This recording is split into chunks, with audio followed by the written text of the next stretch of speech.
Hi VLR.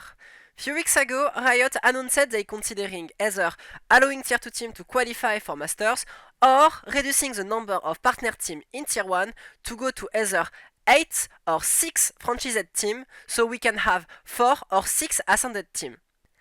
I have already talked about the fact it's really important to let Tier 2 team to have a shot to qualify for Masters, even if we change the number of partner teams. So now it's time to analyze the effect it would have on Valorant to reduce the number of partner team and what would look like a Valorant with that change.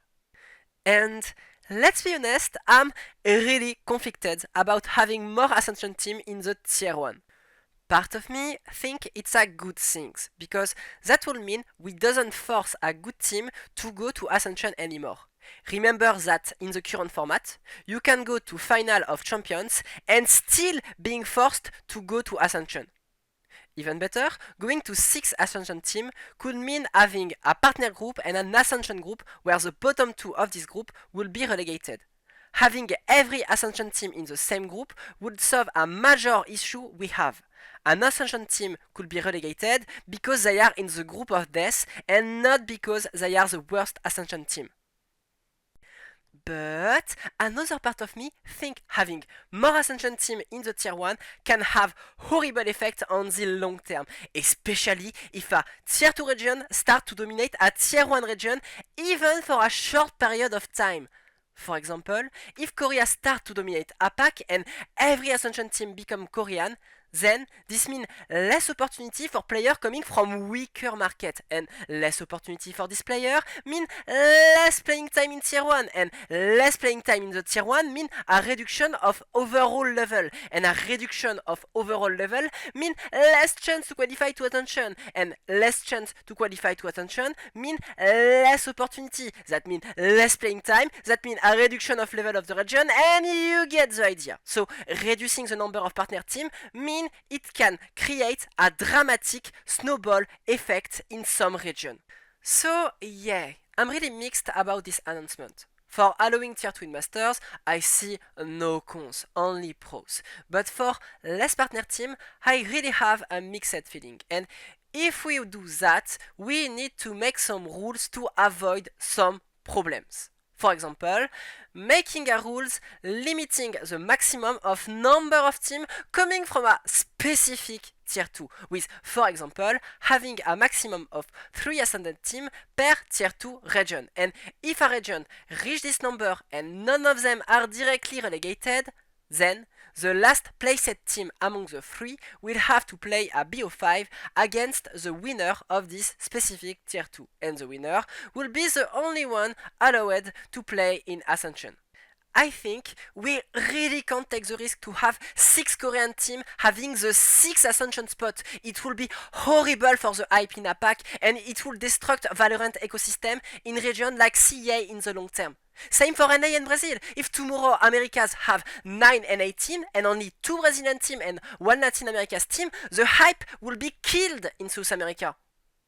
There's something really important we have to keep in mind when we talk about franchise team. They are supposed to represent a market and make us sure that at least every big market are represented. If more team will not make the cake bigger but only the slice smaller, the only thing that makes the cake bigger or smaller is how many parts of the world that are interested in Valorant are represented. If you end having no Japanese team in Tier 1 because they are not good enough, then you will lose the Japanese market. And that's exactly why reducing the number of franchised teams to 6 teams wouldn't be a problem in Americas or China, but it will be a huge problem for APAC, where most of teams represent a market all alone, besides the 2 Japanese teams and the 3 Korean teams that already have a huge history in Valorant and that will be really hard to cut out from partnership.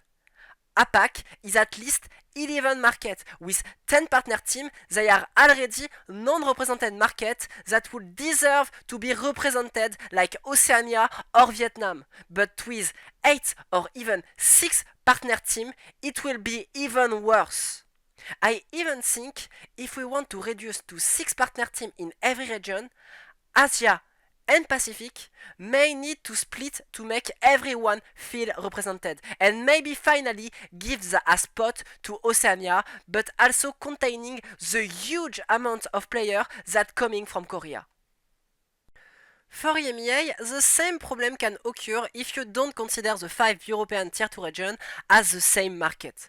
But since it seems we almost never have any national team in Tier 1, and every team is a mix of language and nationality, it's not absurd to consider that Europe is only one market like in pre-franchised era. So, to conclude, the priority should be to give a pass to Tier 2 team to qualify to international events during the year. About the main subject, having more Ascension team and less partnered team, I'm really conflicted because giving more Ascension spot is important because it avoids weird case where a good teams get relegated, but it also creates a risk to break the balance between the Tier 2 region inside a Tier 1 region and just make the hype disappear in some markets. And it even doesn't sound possible in APAC without breaking the league in two. Once again, it's really a subject I want to debate on. Do you think we should expand the number of Ascension team and have less partnered team? Do you see any argument that I didn't mention? Do you prefer having more Ascension team or allowing Tier 2 team to participate to Masters? I really want to debate about that in comment and maybe in another video. But for now, bye!